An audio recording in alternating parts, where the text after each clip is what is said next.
And now to the big story overseas, the Middle East, where instability in Cairo, the still raging civil war in Syria, and the continued push for nuclear weapons in Iran has left Israel right in the middle. Prime Minister Benjamin Netanyahu joins us this morning from Jerusalem. Prime Minister, thank you so much. We'll get to Egypt and Syria in a minute, but I want to start with Iran this morning because you said last September that Iran would have the capability to build a nuclear weapon by this summer. It is summer. Are they there yet? I said if they continue to enrich at the same rate, they'll get there. They have taken heed of the red line that I sketched out at the UN. They're still approaching it, and they're approaching it after the Iranian elections.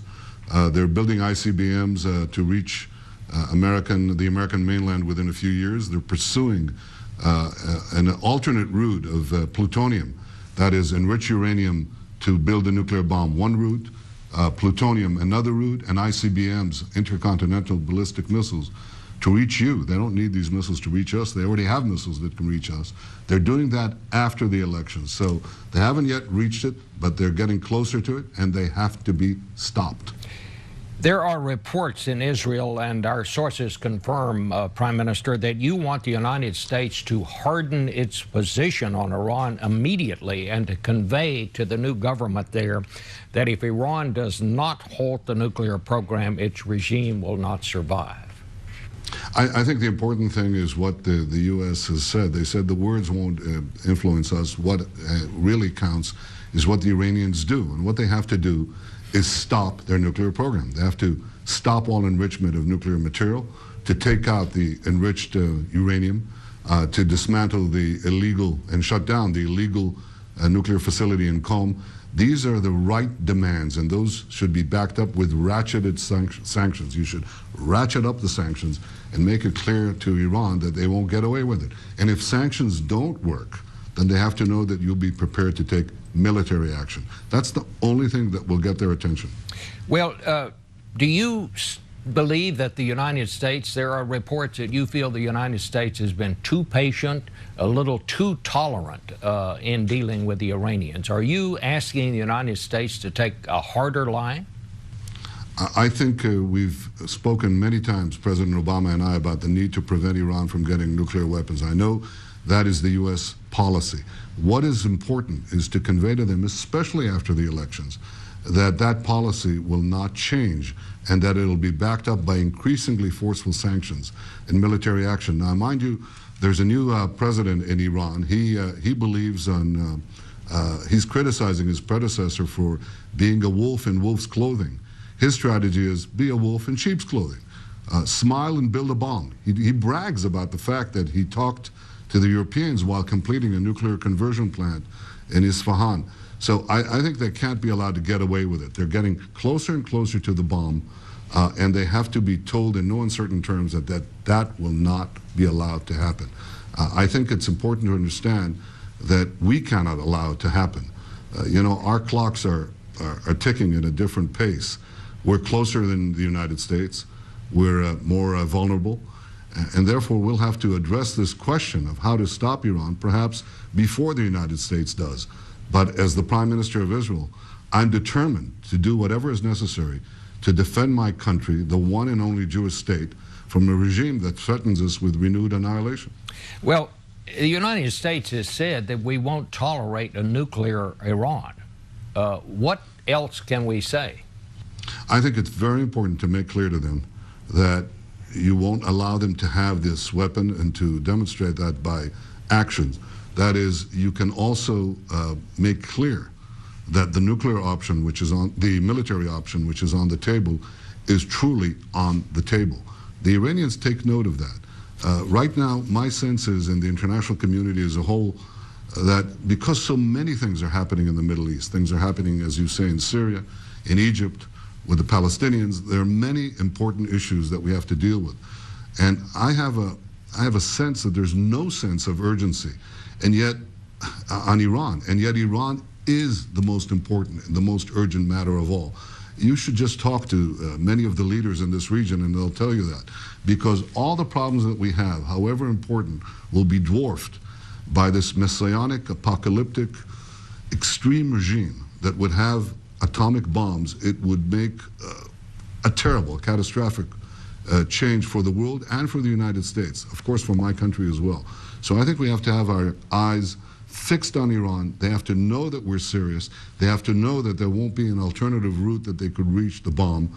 If they think that, and they think we'll let them do it, they think that Israel will let them do it, they're sorely mistaken. Well, how close are they right now? Are they within a month? Are they within 6 months of having the capability? How close do you think they are? They're closer. The most difficult thing in making a bomb is making the fissile nuclear material that is at the heart of the bomb. That's really the 90% of the effort, if I had to just put a thumb's rule on it. And they're getting closer. They have now about 190 kilos out of the 250 kilos of 20% enriched uranium. They had 6, 7 months, 8 months ago, about 110 kilos. So they're edging up to the red line. They haven't closed. They haven't crossed it yet. They're also building faster centrifuges that would enable them to jump the line, so to speak, at a much faster rate. That is, within a few weeks, once they get to that critical mass of 250 kilos. They're not there yet. They're getting closer. They should be. They should understand that they're not going to be allowed to cross it. When will you make a decision on whether to attack Iran? Because you have said this will not stand. Well, I can tell you I won't wait until it's too late. All right. I guess we'll leave it there. Let's talk a little bit about Egypt. You were worried when the Muslim Brotherhood came to power in Egypt and installed Morsi as president. He's now gone. Are you happy about that? Well, look, we've been concerned with one thing, that is the maintenance of the Egyptian-Israeli peace treaty. It's been the cornerstone of peace between us and our neighbors. It's also been the cornerstone of stability in the Middle East. And our concern through changing administrations, first Mubarak changed, Morsi came, now Morsi went, and we will see what develops in Egypt. Our concern throughout has been maintain the peace treaty. That was and remains my principal concern. The United States, some here are saying we ought to cut off military aid to this interim government now until they have a democracy there. Do you think we should? Look, that's an internal American decision, but again, our concern is the peace treaty with Egypt. One of the foundations of that peace treaty was the U.S. aid given to Egypt. Have you talked to people in this interim government? Can you deal with them? Do you trust them? We maintain contacts with formal contacts with the Egyptian government throughout the last 2 years and including now. And the important thing from our point of view is not merely to maintain the peace, but also stabilize the Sinai Peninsula, which is Egyptian territory that is adjacent to our southern border, the Negev. It's been fraying there. There are a lot of terrorists, there are jihadists, there's Al-Qaeda, Hamas, you name it. They're all over the place. And our concern is to prevent attacks against our territory and against our city, our southern city of Eilat. We've been doing that and we'll continue to do that. So our main concern in our contacts with the Egyptian government is to make sure that the peace is preserved and that terror is prevented. And this remains uppermost in my mind. Reports this morning that Israel... Well, not uppermost, Bob. Uppermost in my mind. Uppermost in my mind is preventing the greatest terror of all. And that is that the radical Islamist regime in Iran gets the weapons of ultimate terror, nuclear weapons. That has to be prevented for the sake of peace, world peace, not only our survival, but your vital interest.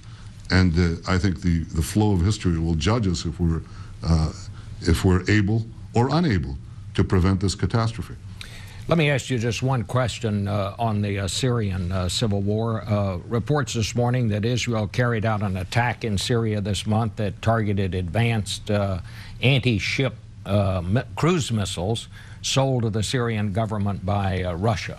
Can you tell us anything about that?